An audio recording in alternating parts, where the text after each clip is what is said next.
السلام علیکم ورحمۃ اللہ، بسم اللہ الرحمن الرحیم۔ پتہ چلا ہے کہ ڈونلڈ ٹرمپ اور شہنشاہ اردن کی ملاقات ہوئی ہے، عبداللہ شہنشاہ کی۔ تو خبریں تو یہ دی جا رہی ہیں کہ شاہ اردن جو ہیں وہ فوراً ہی مان گئے ہیں، انہوں نے کوئی ریزسٹنس شو نہیں کی۔ ٹرمپ نے بیان دیے تھے اس سے قبل، اور اس میں مصر اور اردن کو کہا تھا اور سعودی عرب کو کہ آپ لوگ جو ہیں ان غزہ کے جو شہری ہیں ان کو اپنے ساتھ ایڈجسٹ کریں، اپنے ملک میں بسائیں، مستقل طور پر بسائیں۔ اور وہ بار بار اپنی اس تجویز کے دلیل میں، کیونکہ بہت اس کی مخالفت آ رہی تھی عرب دنیا کی طرف سے بھی اور بہت سارے دوسرے ممالک سے بھی، ایون امریکہ میں بھی کہتے ہیں کہ ان کے اپنے جو تھنک ٹینک کے لوگ ہیں، مارکو روبیو اور اس طرح کے دوسرے لوگ، وہ بھی سخت حیران پریشان ہیں کہ ٹرمپ کس طرح سے سوچ سکتے ہیں ایک قوم کو ان کی اپنی ہوم لینڈ سے بے دخل کرنا، اور مکمل طور پر یعنی وہ بار بار کہتے ہیں کہ نو ریٹرن، یعنی ان کی واپسی کبھی نہیں ہوگی۔ یعنی یہ اصطلاح اس معنی میں بیان کی جاتی ہے کہ اسرائیلی جو ہیں وہ کئی دفعہ بے دخل کیے گئے اپنے سرزمین سے تاریخ میں، لیکن وہ ہمیشہ یہ اپنا دعویٰ رکھتے ہیں کہ ہم 1000 سال بعد یا 2000 سال بعد بھی ہم اپنی سرزمین پہ واپس لوٹیں گے، لیکن وہ انہیں بار بار جتلا رہے ہیں کہ وہ جو ہے کبھی بھی واپس نہیں آ سکیں گے، اور ان کو مستقل طور پر ہم نے بسانا ہے۔ اور وہ کہتے ہیں کہ ہم آپ کو امن دیں گے، ہم آپ کو خون خرابہ نہیں آپ کا ہوگا، آپ کا مریں گے نہیں، لیکن آپ واپس نہیں آئیں گے، یہ غزہ آپ کے رہنے کی جگہ نہیں رہی۔ اور اس کو جو ہے نا، یعنی وہ اس پہ بڑے بڑے ولاس اور بڑے بڑے جو ہیں کاروباری دنیا کے لیے اس کو ایک بیچ کی جو انٹرٹیننگ پلیس ہے اس طرح کی چیز تو بنانا چاہتے ہیں، اور وہ ان کے ذہن میں ہے کہ وہ بن سکتی ہے، ایک لمیٹڈ ٹائم ہے، لیکن غزہ کے لوگوں کے لیے وہ کہتے ہیں کہ کئی سال لگ جائیں گے ان کو دوبارہ بسانے میں۔ تو اس وجہ سے یعنی کئی لوگوں نے ان کی مخالفت کی۔ تو ابھی جو شاہ اردن جو ہیں وہ یعنی آمادہ ہو گئے ان کی اس تجویز پہ، یہ بتایا جا رہا ہے خبروں میں، اور کہتے ہیں 90% جو ہیں ٹرمپ نے گفتگو کی اور 10% کوئی شاہ اردن بولے۔ اور یہ کہا جاتا ہے کہ ٹرمپ سے صحافیوں نے جب انہوں نے ملاقات کے بعد پریس کے پاس آئے تو صحافیوں نے ان سے پوچھا کہ آپ کس طرح سے ایک قوم کو ان کی سرزمین سے بے دخل کر سکتے ہیں؟ تو انہوں نے ان کا بڑا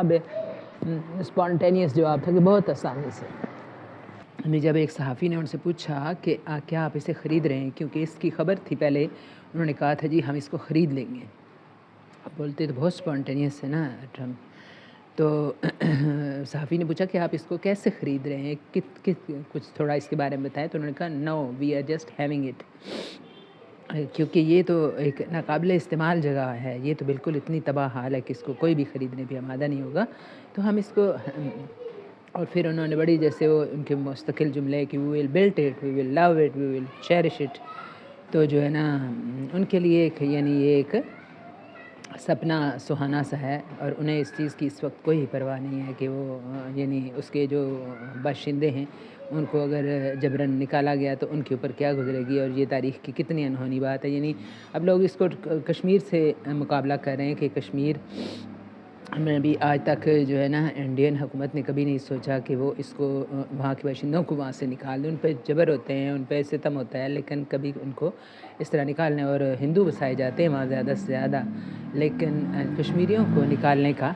کبھی نہیں سوچا گیا۔ یہ کہہ رہے ہیں کہ نیتن یاہو جو ہیں وہ بھی یعنی انہیں بھی اس تجویز پہ تھوڑی حیرت ہوئی ہے، اور وہ یہ کہتے ہیں کہ ان کا جو کہنا ہے، ان کا بیان آیا ہے، وہ کہتے ہیں کہ وہاں نہیں جو فلسطینی ہیں وہ آتے جاتے رہیں گے، یعنی وہ آ سکتے ہیں، انہوں نے ان کا یہ بیان ہے۔ لیکن ٹرمپ اس بارے میں مکمل انہوں نے کراس لگایا کہ غزہ والے بھول جائیں کہ وہ فلسطین کی طرف کبھی بھی آ سکیں گے وہ وہیں، اور اس کے لیے انہوں نے جب تھوڑا ریزسٹنس شو کی عرب کنٹریز نے، تو انہوں نے اردن کو بھیجا، شہنشاہ اردن کو۔ تو شہنشاہ اردن کے بارے میں یہ کہا جا رہا ہے کہ وہ بڑے جو ایک میچور اسٹیٹسمین کی طرح سے بولتے ہیں، اور بڑے یعنی ان کا جو کنٹری ہے اردن وہ بڑا ایک پرامن شہر ہے، اور ان کی وہاں ایک اسٹیبل حکومت ہے، اور وہاں کے شہری جو ہیں پرامن ایک زندگی گزار رہے ہیں۔ تو اس وجہ سے انہوں نے بہت ہی کہتے ہیں محتاط گفتگو کی، اور انہوں نے کہا کہ ہم مصر کا انتظار کر رہے ہیں، اور ہم ریاض بھی جائیں گے، اور عرب ورلڈ کا پروپوزل جو ہے وہ اپنے سامنے لائیں گے، آپ کے سامنے لائیں گے۔ کہا جاتا ہے کہ اس ملاقات کے فوراً بعد جو ہیں وہ ان کا ٹویٹ آیا، اور اس سے قبل انہوں نے ایک چیز پہ آمادگی ظاہر کی کہ انہوں نے کہا ہم 2000 فلسطینی بچوں کو ایئر لفٹ کریں گے جو وہاں غزہ کی سرزمین میں ہیں اور کینسر زدہ ہیں اور مختلف شدید بیماریوں کا شکار ہیں، اور ان کا علاج کرنے میں ان کی ہیلپ کریں گے۔ اور پھر اس ملاقات کے بعد چند گھنٹے ہی گزرے تھے کہ شاہ اردن نے ٹویٹ کیا، اور انہوں نے کہا کہ اردن جو ہے مشرق وسطیٰ کے 2 ریاستی حل پر یقین رکھتا ہے،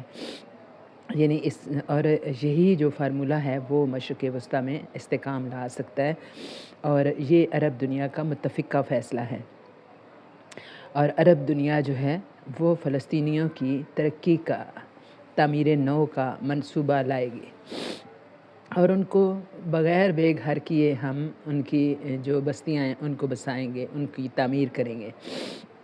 اور ایسا ہی بیان جو ہے وہ کہہ رہے ہیں کہ وزیر خارجہ اردن نے بھی دیا، مصر کے وزیر خارجہ نے بھی ایسے ہی دیا، اور یس عرب گورنمنٹس سمٹ جو ہوئی تھی اس میں شہباز شریف نے بھی شرکت کی، اور انہوں نے بھی ایگزیکٹ یہی بیان دیا تھا کہ 2 ریاستی فارمولہ ہی مشرق وسطیٰ کے تنازع کا حل ہے، اور یہی جو ہے نا خطے میں امن لا سکتا ہے۔ تو یہ کہا جا رہا ہے کہ اصل میں اس کے بارے میں جو 2 رائے پائی جا رہی ہیں میڈیا میں، کچھ لوگ تو یہ سوچ رہے ہیں امریکہ میں اور باقی جو میڈیا کی دنیا ہے اس میں یہ کہا جا رہا ہے کہ ٹرمپ جو ہیں ایک طبقہ تو یہ سوچ رہا ہے کہ ٹرمپ جو ہیں پریشرائز کر رہے ہیں عرب کنٹریز کو، پریشرائز کر کے تو وہ تمام جو فلسطین کا خرچہ ہے وہ ان سے نکلوانا چاہتے ہیں عرب کنٹریز سے۔ تو دوسرا جو طبقہ ہے وہ یہ بتا رہا ہے کہ جو ٹرمپ ہیں وہ زائنسٹ کے زیر اثر چلے گئے ہیں، اور وہ جو بتایا جا رہا ہے کہ زائنسٹ کی بڑی جو ایک کپل ہے وہ ٹیموتھی میلن، انہوں نے ان کو سب سے زیادہ جو دینے والے ہیں وہ 2-3 لوگ، ان میں ان کا شمار ہوتا ہے، 3 بلین ڈالر انہوں نے ان کی کمپین کے دوران دیے، تو وہ اس وجہ سے ان کے ذہنی طور پر بہت قریب ہیں، اس وجہ سے بہت شدت ان کے رویے میں آ گئی ہے جس کو ایون ان کی ٹیم بھی پسند نہیں کر رہی، اور وہ بھی حیران ہے، پریشان ہے، ان کو سمجھاتی ہے، لیکن وہ فی الحال وہ کیا کہتے ہیں نا ہوا کے گھوڑے پہ سوار ہیں، انہوں نے بالکل اس بات کی وہ سمجھنے کے موڈ میں نہیں ہیں۔ تو ایک اور بات بھی ہے، وہ کہتے ہیں کہ ایک کہاوت ہے کہ جو چیز آپ میدان جنگ میں حاصل نہیں کر سکتے وہ آپ زمانہ امن میں لینے کے بارے میں سوچیں بھی نہیں، یا کبھی بھی آپ حاصل نہیں کر سکتے۔ تو وہ یہ ایک اور ہمارے ہاں بھی کہاوت ہے کہ جو مکہ آپ دشمن کے منہ پہ نہ مار سکیں، وہ جو اپنے لڑائی کے دوران نہ مار سکیں تو وہ آپ اپنے ہی منہ پہ مار لیں، اس کا پھر کوئی فائدہ نہیں بعد میں بولنے کا۔ تو اسی طرح سے کہتے ہیں کیفیت ہے کہ اسرائیل نے اپنے پورا زور لگا کے امریکہ کی پوری سپورٹ کے باوجود جو ہے وہ حماس کو نہیں نکال سکا غزہ سے، تو اب وہ ان کنٹریز کو جو ہے وہ پریشرائز کر کے تو چاہتا ہے کہ وہ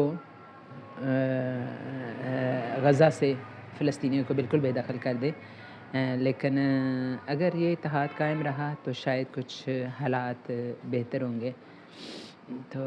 دیکھیں کیا گزرتی ہے قطرے پہ گہر ہونے تک۔